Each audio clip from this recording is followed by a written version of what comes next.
Welcome back, welcome back, welcome back, welcome back, ladies and gentlemen. This is TD Fans Talk again, y'all. I got some breaking news. It ain't breaking because it's not happening to us right now, but some news was just released in regards to the Miami Dolphins. We're going to talk about it in about 30 seconds. I'm going to give people some time to come in the room. But news just came out, man. The Miami Dolphins actually made an attempt, inquired about trading for Matt Stafford last year. They actually tried, man. I'm going to give y'all about 30 minutes and we're going to talk about this real quick, man. It's going to be a short one, but we're going to talk about it. Hit that like button, y'all. Hit that like button, y'all. What's up, D Cope 864? What up, Adam? That's right, man. We live today, baby. Dariq, man, why you say that, man? You mad that he tried to do it or you mad he didn't do it? I don't know what your thoughts are. What up, Angel? Thank God we didn't make that trade. We would have been in cap room hell.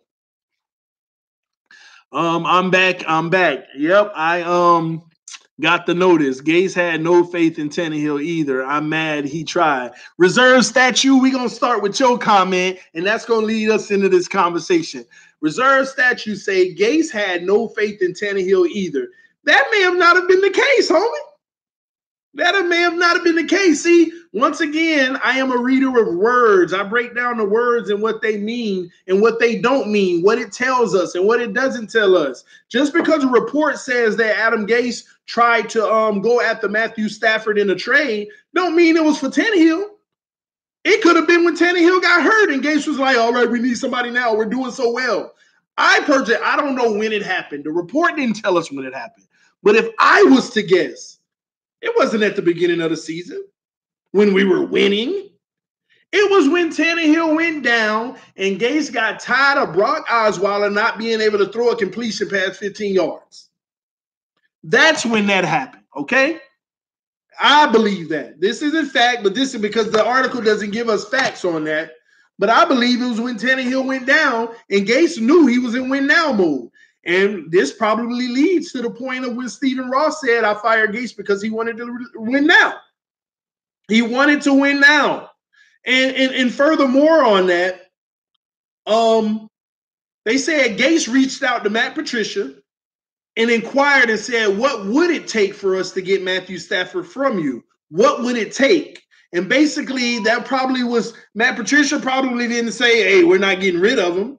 He just probably straight up said, oh, well, 2 first rounders or this and that. He probably just gave up, said some things. And Adam Gase probably went to the front office and Greer and them and said, hey, we can go get Mathew Stafford. We done started the season well. We can salvage this and do well. Let's go get this guy now. Let's go get him now. All it'll cost us is X, Y, Z, and ABC. And they were like, no, we can't do that. That's giving away the farm, man. That's a large salary. And Gase was probably like, hey, let's do it anyway. And that probably caused some tension. And that's what ultimately said, hey, Gase wanted to win now. So we see, and I love when more information like this comes out. It's me drawing a conclusion, but it doesn't mean it's a fact. But if I was to put everything that I know from last year into a picture, this helps me paint it even more. Gase probably was fighting about it. Our quarterback's down. We all know he ain't going to be back for like 8 weeks, even though we telling people he week to week. And then we tell people it's 4 weeks. And then 4 weeks later, we tell people, oh, it might be another 4. Let's go get Stafford. Yeah, we already, this ain't an argument about Stafford's skill. He's not here. I'm not talking about whether he's good or not. This is the politics on why Gase got fired. He wanted to win now. He wanted to win now. And he probably was pressuring them about this, and it never happened. And it caused some tension. And they probably realized, you know what? Because remember, Steve Ross said it was a hard decision on whether I was going to get rid of Gase. And I ain't make the decision until that morning that I did. Why did you get rid of him then if it had – because he said it had nothing to do with his coaching or anything, which I don't know why. But he said it had nothing to do with that. They said, then what did it have to do with it? And Ross said he wanted to win now. And that's pretty obvious, guys. He wanted to bring in personnel and basically break the bank and say, hey, let's just go after it now. Let's put everything into it. And Greer and them boys is like, no, that's not the smart path. And matter of fact, forget, no, it's not the smart path. No, I'm not going to do it. And I have the final say on it. End of discussion. That's why when Adam Gase said, like in one week where they were like, I mean, is the front office looking at bringing in another quarterback, X, Y, and D? That's why, and it's coming to me now. I remember Gase definitively said this. He said, no, I don't believe they're going to get anybody else. I don't think they're going to make any moves. All right, right before the trade deadline, if I'm not mistaken. They asked him, and he said out of his own mouth, I don't think we're making any moves at quarterback.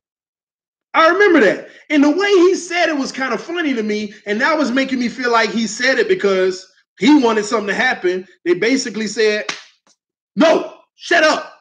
End of discussion. And he was in his feelings and like, no, we ain't doing nothing at quarterback. That's what happened. So this is news to me. It kind of paints the picture a little bit more and helps us understand what was happening last year in the front office standpoint. Again, this is TD Fans Talk speculation on the conclusion that I'm drawing from this, because I don't want to ever be the one of y'all be like, TD said this is what happened. This is what I draw from it, from all the facts that we've already gotten. Okay. Another thing, my homie Jay, who I'm supposed to be debating, he chickened out. He said he was scared. He didn't want to do it when I called him. No, I'm just kidding, y'all. Jay, if you're watching, I'm just messing with everybody. Now, me and Jay gonna set something up, hopefully in the near future when our schedules align, and we're gonna have that conversation. I already told him he gonna take that L. He say he ready. But that should be what's up, man. It's gonna be pretty fun. I can't wait to debate with you, Jay. And shout out to you for even coming my way with that. Saying I was wondering if we could have a drawing out discussion. Just new onside kick rule, fourth and 15. Phone number is. Hey, Finsanity, you already know what time it is. You know I'm gonna hit you up. We'll set something up. Because I'm running out of time today. I probably only got about 50 more minutes before I'm done for the day. At least for now. I might do something tonight. We'll see. And I got a few more topics that I want to discuss. But I'll hit you up, Finsanity, and we can definitely get on that, because honestly, I also need to get into that 4th and 15 rule and read up on it. I've seen all the things about it, but I want to read up on it a little more and get my analysis on it. I'll hit you up when I have that conversation, bro, for sure. I'll hit you up ahead of time so we can set it up. But I got you, bro. But yeah, man, that's something, man. Just to hear that we were trying to go after another quarterback last year is an eye-opener, because they already knew what time it was with Tannehill, and at the end of the day, they were trying to get somebody at that moment. Is Matt Stafford better than Brock Osweiler? I don't care about all the bad things y'all say about Matt Stafford, but TD says yes, he is, because he can throw a ball past 15 yards and get a first down. Okay? So it is what it is, man. What's up, TD? Love the channel, bro, from North Florida. Appreciate you, Loco Scratcher. I appreciate that, man. Shout out to you from North Florida. Funny how Gase's best season was when he had talent, yet once he traded his talent away to create a better culture, they never had a winning season. Your culture doesn't get you Super Bowl wins, do. Super Bowls wins do. I agree, but you can't say that. Think about it. Gase's most successful season came from Tannehill being healthy for the first half of that season and having an amazing record from the first half of that season. That was the season they went 10-6, his most successful year.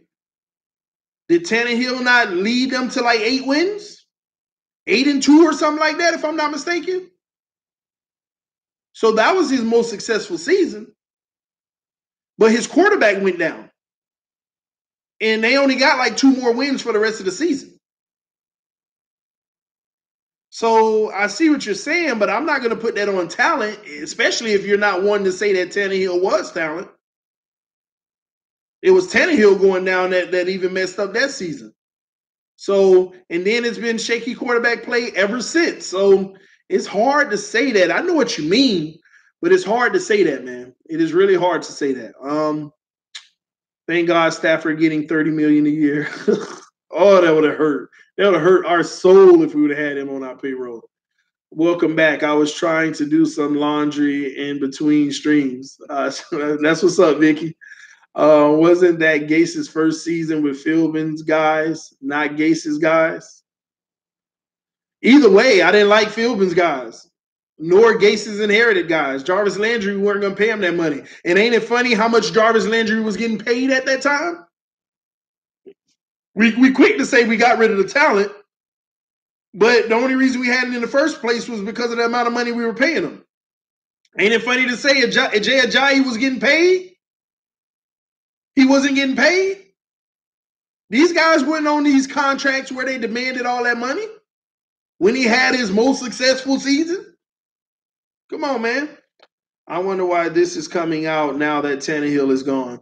Well, Jay Arian, again, I don't think this had anything to do with Tannehill. I know you're going to have people making their videos and saying, oh, I knew they wanted to get rid of Tannehill then. Oh, this and that, and this. Let me give you proof they didn't want to get rid of Tannehill, okay? This was going to be my last topic, and I'm not going to talk about it now, but I'm going to tell you the snippet of it, okay? To this day, yesterday, Greer said out of his own mouth, Tannehill was not a mistake. Out of his own mouth, he said Tannehill was not a mistake. He said the only mistake that he feels that he might have made was not bringing someone in behind Tannehill in the draft to back him up. Because technically they skipped up on Watson and they skipped up on Mahomes. Truth be told, we could have had both of them. We had the position in the draft that we could have drafted Mahomes. We could have drafted Watson. I wouldn't have been happy with Watson. I'm just going to give y'all the truth. That's my take. But we could have had Mahomes. Out his own mouth, Tannehill was not a mistake. He said that. That's why I know they wasn't going to be getting rid of it. This ain't had nothing to do with Tannehill. This had to do with Tannehill's injury, and they wanted to still win that year. Could have had Breeze twice. True. So, and I ain't going to elaborate right now on the Greer saying that Tannehill wasn't a mistake, but that shows you right there. It shows you right there. All right? Why is this coming out that now Tannehill is gone? People are going to try to make this about Tannehill, but it's not. It's really about him getting hurt and they wanting to win that last year. We need a starting caliber quarterback because think about it. We got the roster. We got these old veterans. We got these guys who like Wake and Quinn and all of them after this season. We don't know if we can re-up. So we got to do it now. That's not wasted. Let's go get a quarterback, man. Let's give up what we got to. We got a chance to do something special. Gates truly believe that. That's what this is about. People are going to try to make this about Tannehill, y'all. This ain't got nothing to do with Tannehill. This is about when he went down, them wanting to still win last year, period. Think about it, guys. Look at our record when we started out. We were starting out on a hey. We had it there. Come on. But that's what that's about. But this TD Fans Talk, man, I just wanted to come to y'all real quick and drop that. Now, give me about 5 to 10 minutes, and I might come to y'all with another the video that I told y'all about where we're going to talk about no tanking and Robert Quinn. The Robert Quinn situation is getting messy to me.